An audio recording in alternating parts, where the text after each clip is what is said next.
How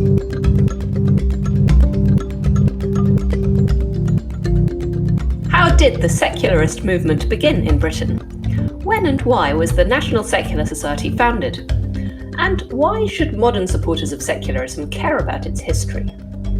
You're listening to the National Secular Society podcast, hosted by Emma Park. In this episode, I will be speaking to Bob Forder about the history of secularism and why it matters today. Bob Forder is a member of the NSS Council. He has done extensive research into the early history of secularism and is currently producing a series of short videos on the origins of secularism and the NSS. A former history teacher, Bob has also written about secularism and social reform for The Freethinker and other publications.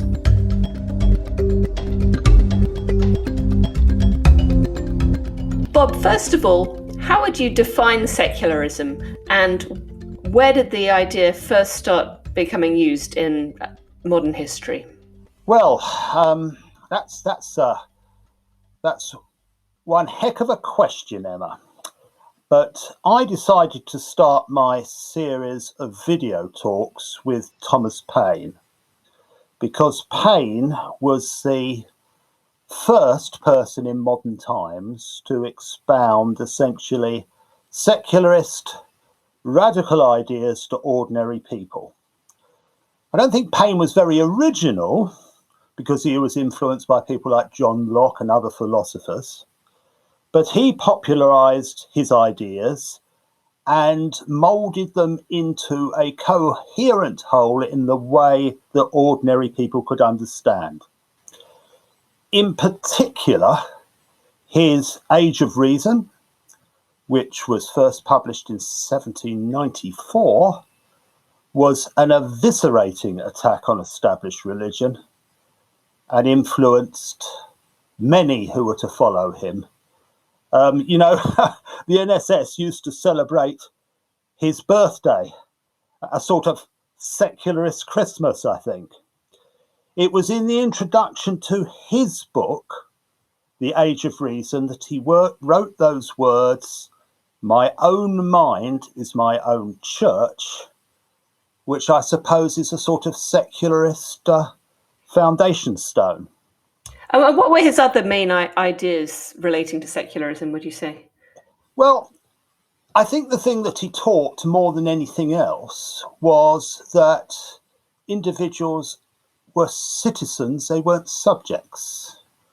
So that challenged, of course, all sorts of other things like aristocracy and monarchy. But I think that is a sort of fundamentally different way of looking at things, which was born in Europe, in the French Revolution, into the United States in their revolution. But I think I must mention George Jacob Holyoake as well, because it was he who coined the term in about 1850. He was the man who came up with the term secularism, when he was looking for a more positive and acceptable word than atheism. And how did he fasten on secularism in terms of the etymology of secularism? I can't be sure about that, actually. It derived from the French in some way, but I can't remember the logic that he followed. But the important point was he was looking for a word that didn't involve people having preconceptions. Okay, so what was his conception of what secularism should involve, and is it something more positive than just atheism? It was a way of approaching life and public affairs that was based on science, that was based on reason, and was based on compassion as well.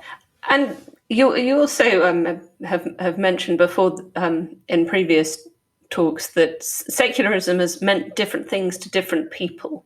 But how would you say that it has done this?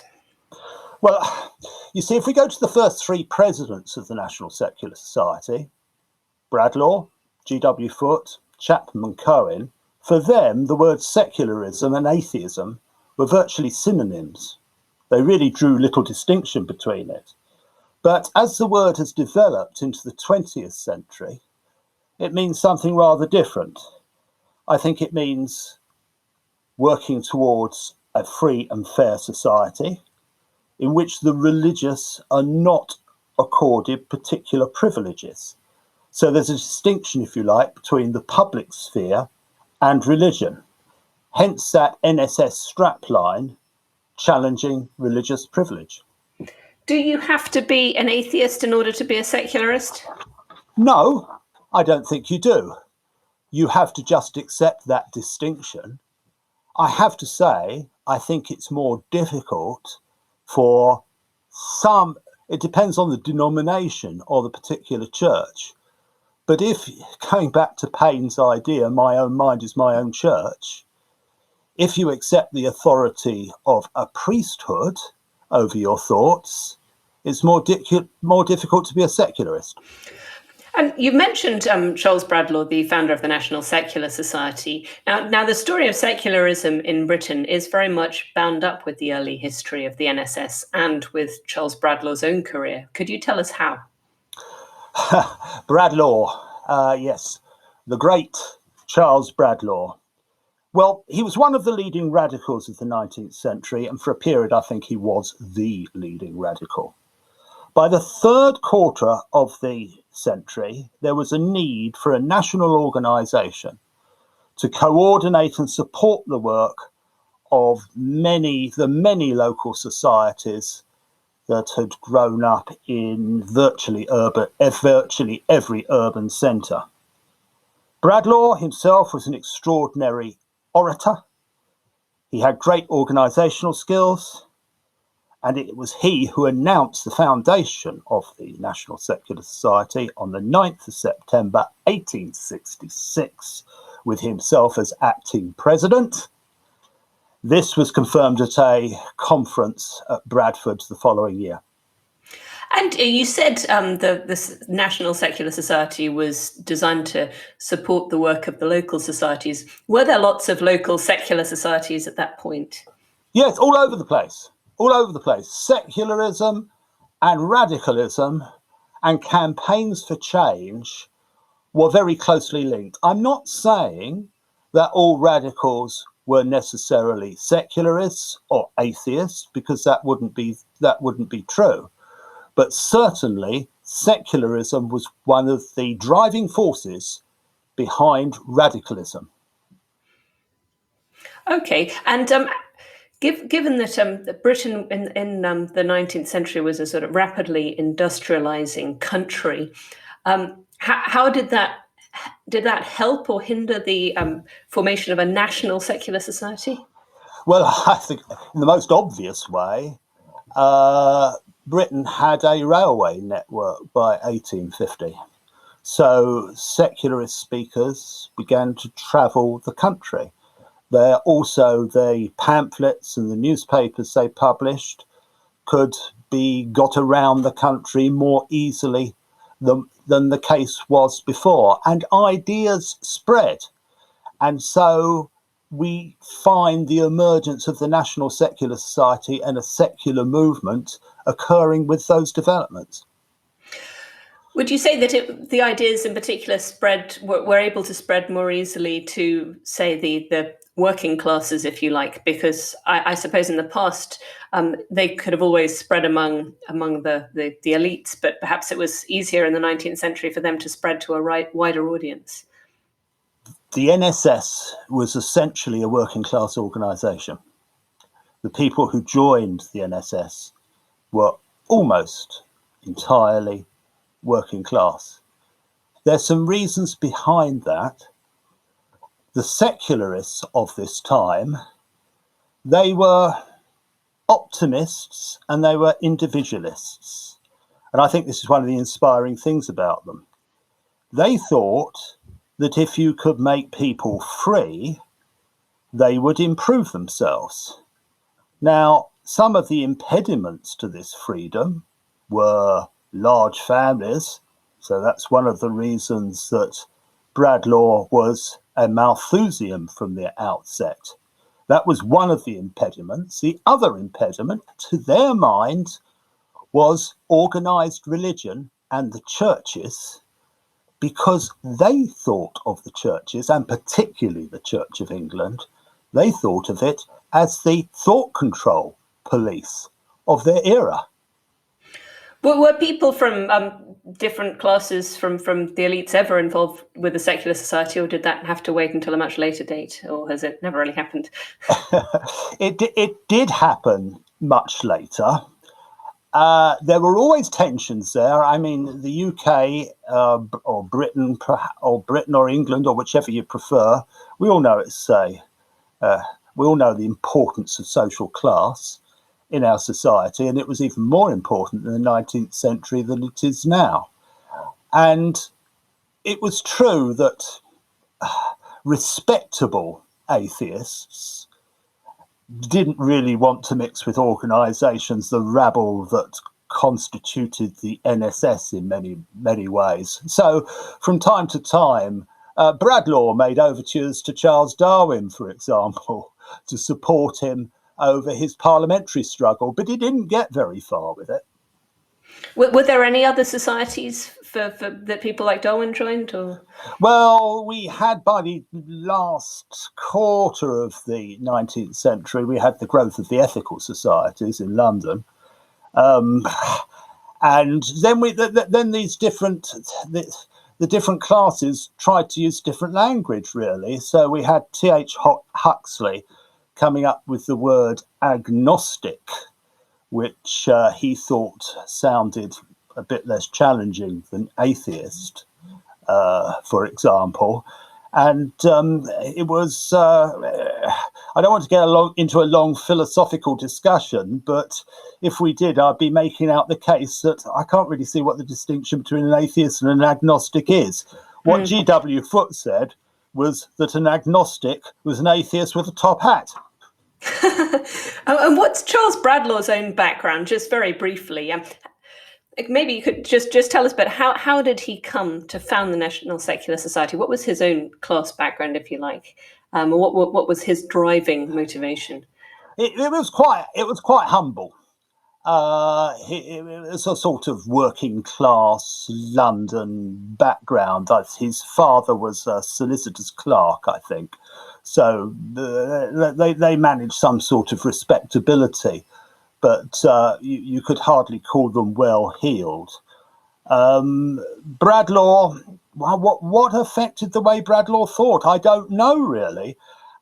He was obviously highly intelligent, largely self-educated, read all sorts of things, built on those things, got himself in an argument with a clergyman called the Reverend Packer. Packer had liked Bradlaugh to begin with as a young man and appointed him as a Sunday school teacher. But then, to his horror, to Packer's horror, Bradlaugh started asking awkward questions like, why were there differences in the accounts of Christ in the Gospels? And this led to all sorts of ruptions, and eventually Bradlaugh leaving home. And at this point, he went to live with a lady called Eliza Sharples, who was actually the mistress of Richard Carlisle, the first man to publish a birth control book in this country, who had died some years earlier. So, and then Charles Bradlaugh ultimately became an MP, didn't he? Yes, he did. After a struggle. Right. After several struggles. And in addition to Charles Bradlaugh, your own ancestor, another Bob Forder, Robert Forder, was the first paid secretary of the National Secular Society, in the same team as Charles Bradlaugh. And he mentioning on the subject of birth control, he was also involved in the promotion of this birth control literature. Could you tell us a bit more about this campaign, because it seems to be one of the most important early social reforms in this period? Yeah, you know, Barbra Smoker, one of our longest serving presidents, I think she served 24 years, died just very recently. In her inaugural speech as NSS president, she said... And when was that? 1972. Okay, so nearly 50 years ago, yeah. Yeah, she said that the promotion of the control of human fertility was perhaps the NSS's greatest single achievement. And most significantly, it goes back to 1877, when Charles Bradlaugh and Annie Besant republished a small birth control tract entitled Fruits of Philosophy, which had been, for which a Bristol bookseller had been prosecuted and was serving a prison sentence. Who had first published this Fruits of Philosophy book? Oh, it had been published originally in the United States, and it had been published ever since the 1830s, actually, by various free-thinking publishers. All of them were freethinkers. They were all secularists, and it had sold sort of penny numbers over the years. But in 1877, this big case came along when Bradlaugh and Besant, because this bookseller had been prosecuted for selling it, Bradlaugh and Besant decided to open their own shop, sell it, deliver copies to the local police station, and say, come on, prosecute us, which they did. They defended themselves in court. They won their case. And this Fruits of Philosophy, which by this time was well out of date, began to sell in its hundreds of thousands. And what does the Fruits of Philosophy actually say? Well, it told you how to avoid conception. It Right. gave you advice on contraceptive technique. And Knowlton, who was the author, he was a great advocate of chemical douching. Right. So that was the latest technology at the time. There were other techniques, but actually, there was a feminist side to this as well. You know, one of the reasons he favoured douching was it left control to the woman. Interesting. And what happened after the Fruits of Philosophy? What were the next handbooks to follow that? Well, you see, it was out of date in 1877. Bradlaugh and Besant did rather hesitate over publishing it because they thought, well, actually, this isn't the latest best advice. And so immediately afterwards, Annie Besant wrote her book or pamphlet. They all cost sixpence. They got sold for sixpence, which ordinary people could afford. And that was called The Law of Population. She withdrew that in 1891 when she let the side down by joining the Theosophists. And then the most popular of all books appeared, and I've been reading a lot about this recently, as a sort of hero of the birth control movement and underappreciated, was Dr. Henry Arthur Albert, whose Wife's Handbook sold more than any other. Stayed in print till the 1920s and sold over 500,000 copies. And was Henry Albert connected to the National Secular Society? Yes. He was a member of the National Secular Society. He also was an important figure in the Malthusian League, which Bradlaugh and Besant founded after the 1877 trial. And the Malthusian League went on for many years afterwards, promoting the idea of what they called neo-Malthusianism, actually. We call it birth control. And they promoted that for many, many years and, in a way, evolved into the Family Planning Association.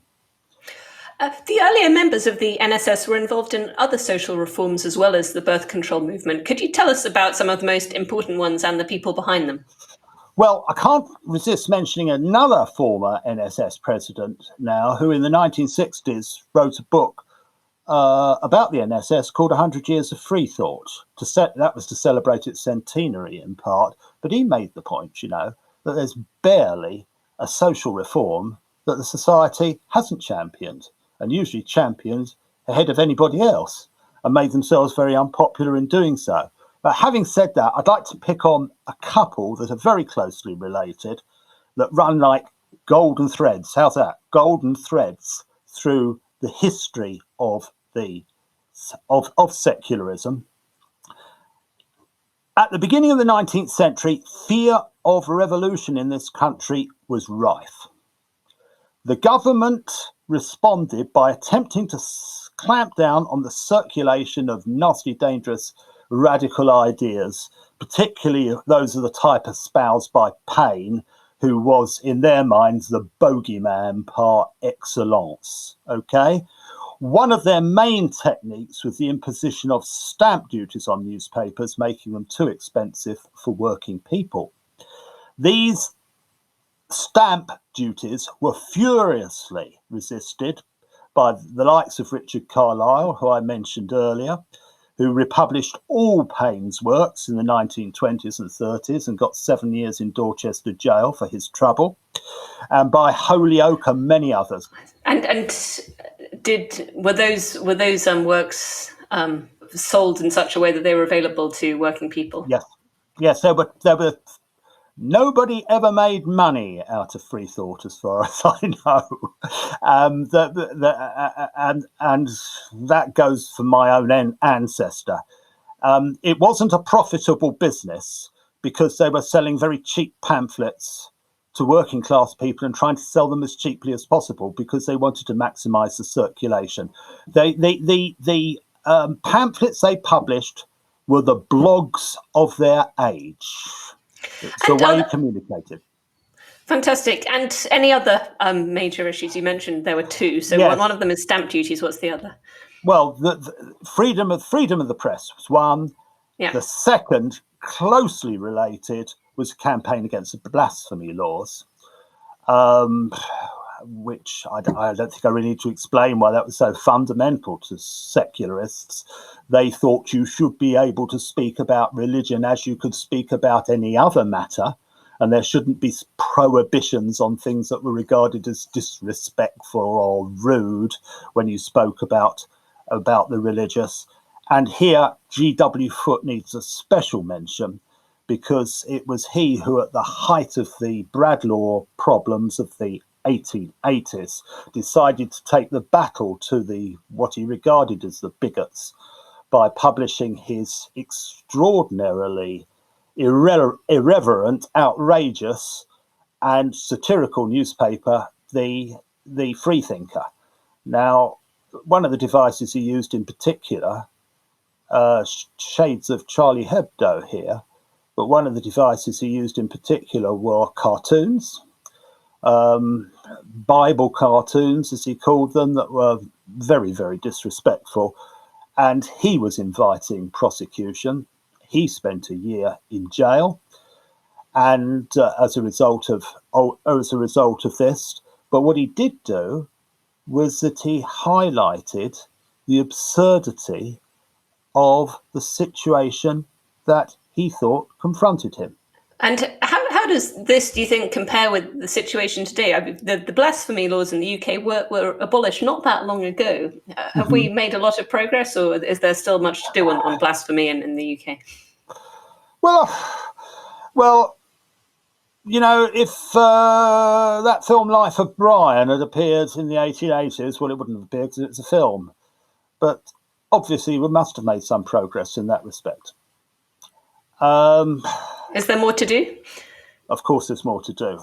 There's a lot more to do. I mean, today we are faced with a situation where we see the growth or potential growth of populism, authoritarianism. To me, secularists, one aspect of secularism, that golden thread I mentioned earlier, has always been about freedom of speech, freedom of expression. Secularists are liberals if they're nothing else. Liberals and individualists, yes. Liberals and individualists. Absolutely, yes. And freedom of speech has always been one of the National Secular Society's biggest campaign issues, as what you've said illustrates. A golden thread, Emma, a golden thread, absolutely, yes. And why do you think, Bob, why is it important for NSS members today to know about the Society's history in the 19th century? Why does it still matter? Oh, thank you so much for that question, Emma, because this sounds like this is a personal campaign I'm on here.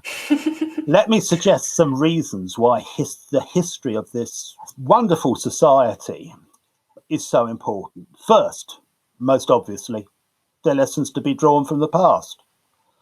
Second, There's some cracking stories, and I hope I've given you a little flavour, and there's more in my series of videos.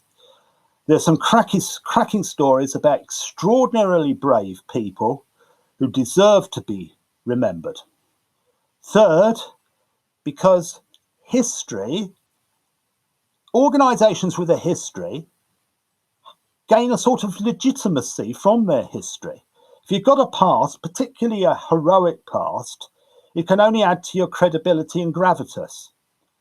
And fourth, because it provides us with an identity which helps bind us together and provides for a sense of purpose and direction. Now, sometimes when I've said all that, sometimes people still look a bit quizzical. And so I say one other thing to them as well. I ask them to ask themselves, why, if the history counts for so little, why do the churches make such a fuss about theirs? Absolutely. Well, history is certainly central to identity, and I'm sure you as a history teacher know all about that. But on this topic, certainly when I was studying history at school, I don't remember learning anything about secularism or its place in British society. Do you think that secularism should be taught in schools, and should it be on the curriculum? And if so, how would you teach it? Would you teach it as part of history or politics or religious studies, or what? Well, to give you the directest answer, should it be taught? Of course, yes, it should be. But it's a very difficult issue, actually. Certainly, I would suggest that the work and careers of secularist heroes like Paine, Carlyle, Holyoake, Bradlaugh, Besant deserve a higher profile. In fact, to be honest, any profile would help. But the other difficulty is that secularism is essentially a political rather than a religious concept. And I regret to say that politics or civics education is not a long suit for British education. Some years ago, David Blunkett, when he was Secretary of State for Education, endeavoured to promote citizenship education as a compulsory part of the curriculum. It never really developed, it never really happened for a variety of reasons, despite the efforts of, well, I had a go, but, it was stony ground. I think that this whole issue needs revisiting, and it does highlight the fact that the work of the NSS is far from complete. Yeah, absolutely. So you would put secularism in civics education, and you would advocate for a greater role of civics education in the school curriculum. Yeah, most certainly. But there are real challenges to achieve that. Bob Forder, thank you so much for highlighting the importance of the work of the National Secular Society and for talking to me today. Thank you, Emma. Thank you very much.